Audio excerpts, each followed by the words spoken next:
Hello, and welcome to another episode of The End of the Search. This one I call it, Why Most People Feel Separate from God. Okay, as you know, in these videos, we're pointing to the fact that we are. Non-duality implies the ever-essence, the presence, non-conceptual beingness. There's no separation. So there's no such thing as a God and me. It's just all that there is. Now within the context we're speaking here, I would like to address this issue the following way.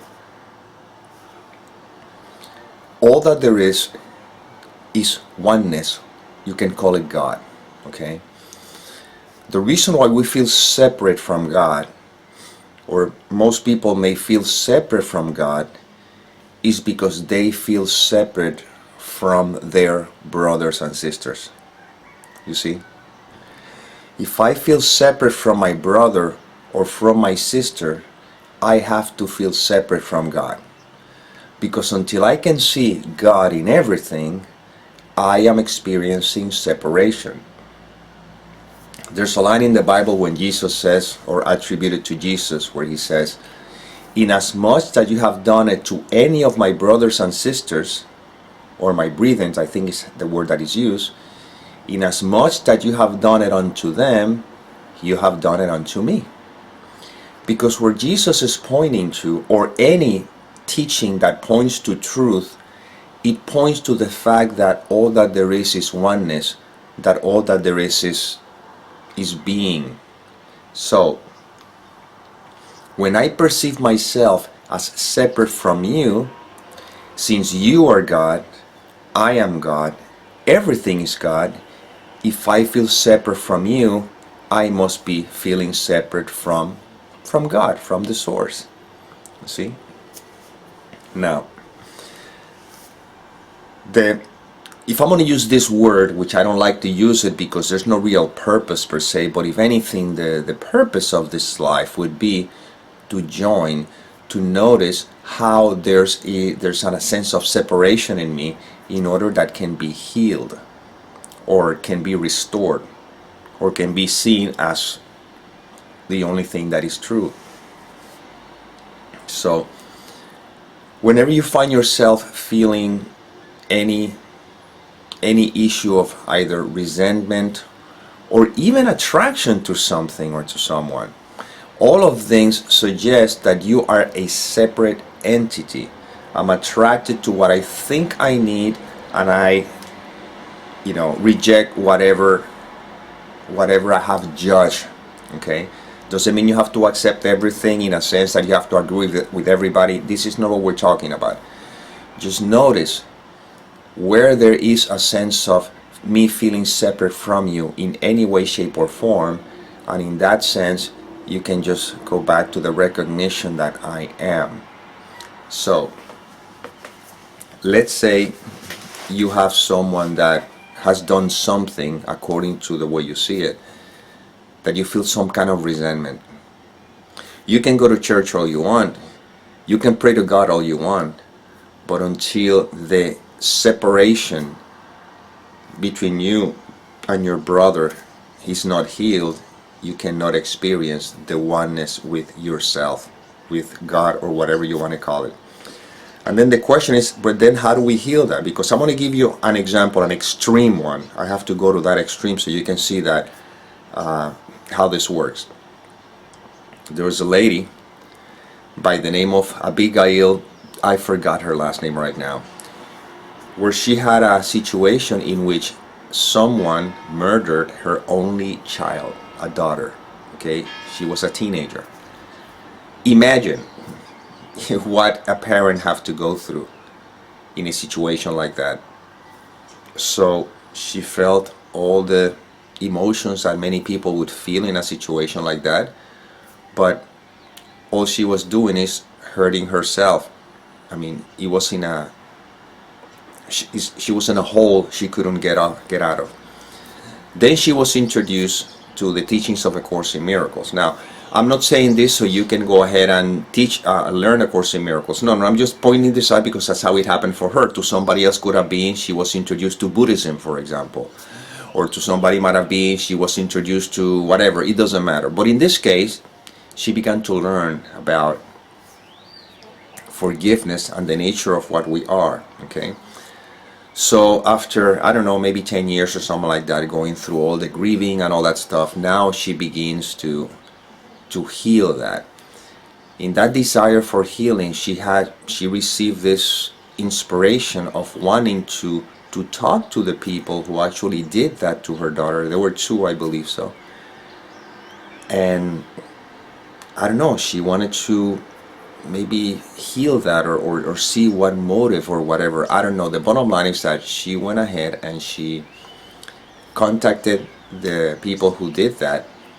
One of them didn't want to contact her, but the other one did.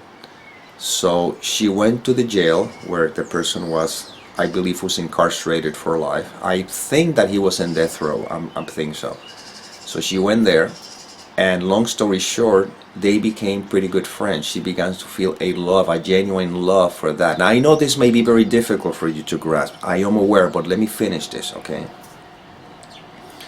So she was able to heal that. That, how you can say, she felt closer to God. Now, because of that encounter, she created, I believe it's a non-profit organization in which she goes through all the prisons. She speaks to inmates who are on death row, and she teaches them, she shares with them that they are innocent. You see? See what came out of that? Now, conceptually, from an egotistical perspective, this may not even make any sense, and you may have a lot of resistance about it, but I'm pointing to something very important here. What I'm saying is that the only thing that separates you from God, in a way that separates from your brother or your sister, is whatever judgment you have about them. And a judgment is a thought. You see? So the question is, how do we heal that? It's not about how do we heal that, it's about recognizing who we are. Once you know who you are, then everything else drops on its own, and you're now resting in the God self that you are. So if you don't believe any thoughts, if you don't believe the content of the mind, what remains? When you don't believe the content of the mind, then you're no longer believing any judgments. In the absence of judgment, what remains? What remains is the love that you are. And when that is recognized in you, you cannot help but to recognize in everything else. Now you may say, okay, that makes perfect sense, but what if I have a child and my child is brutally murdered or something like that? You see, this is when the mind tricks you into overlooking what you truly are. You are not this body, the child is not that body, and this world is a projection that has nothing to do with the reality of what you are. That's why these videos are never about fixing anything in the world of appearances, because nothing can be fixed through the mind. The mind only knows judgment, only knows separating, only knows evaluating, only knows translating, but the mind does not know anything about love, because love is prior to the mind. Love is what is, and you are that. This is what these videos are pointing to. You don't need to know how the resentment or the sense of separation can be healed between you and quote unquote another. All you need to know is what you are, which actually you never know what you are, but you can never negate the fact that you are. When you rest in that, then everything else automatically falls into place. That's why there's nothing to do. Just be. So when you wake up in the morning, you begin with the attitude of I know nothing and I am open. And then when the let's not call it resentment, when feelings and sensations begin to sort of get in the way and try to distract, you rest back into the fact that you are, and in that sense you are allowing everything to move through, but you remain as you are. And that's the love this is pointing to. And the power of love is what can heal all, not the illusion of judgment. See? So most people feel separate from God because they're believing the content of the mind. That's it. Even if the content of the mind may seem very logical and it's an argument that you cannot go against it, that's why there's a line in the Course in Miracles that says the ego thought system is bulletproof. You see? But it's not God-proof. What I mean by that is this goes beyond intellectual understanding. This is not for you to come out here with an intellectual understanding of this. This is a fact, it's a knowing that you are. And you rest in that you are, and when you're not identified with the content of the mind, you are in the God-like space, if you want to call it like that. And then you cannot help but to love everything, because the only thing that gets in the way of your relationship with yourself, that's what I mean by your relationship with God.